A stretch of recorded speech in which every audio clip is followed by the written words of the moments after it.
Hey guys, it's Sheila Rose, aka Spiritual Storm. So right now, I've noticed that there has been a trend within my life and others around me of difficult moments in our lives.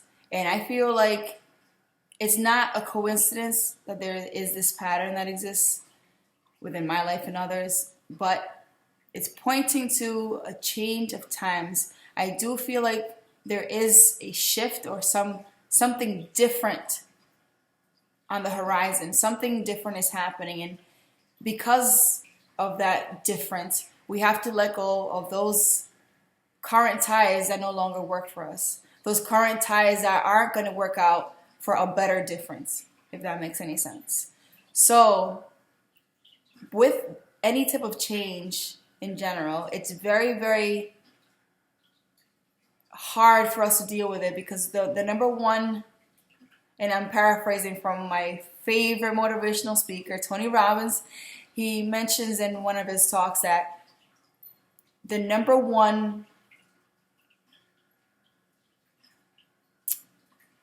I forgot how he says it, but basically what he was talking about was how we have such a strong need. Oh yeah, the number one need in our psychological need is to grip onto our identity. So once we label ourselves as something and we identify with that something, anytime life tries to shake us up and tries to tear that away or break it up, we just cling on and we do not want to let it go. And naturally, that's what happens. So what we're doing is trying to fight against what we naturally, I guess, are supposed to do. We're naturally supposed to change with the seasons, but our society has kind of molded us into a robot kind of, and I hate to say our society or give blanket terms like that, but there really is no other way to describe it, I guess, as far as I know.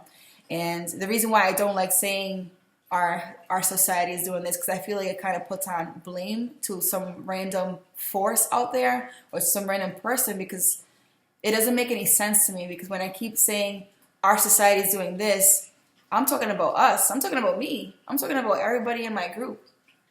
Because think about it. Every time we talk about, our society, we are only talking about, yeah, we're referring to a larger group, but when we say our society, we are only talking about the groups that we've engaged with. We don't really know much beyond the people that we've talked to and online sources and other media that we can access. But essentially, the people that we've literally have seen and talked to in our lives are really our only gauges of reality beyond other forms of media. So we're basing the entire world and how the entire world is based on our limited interactions with a few people in our lives. There are over 7 billion people in this world.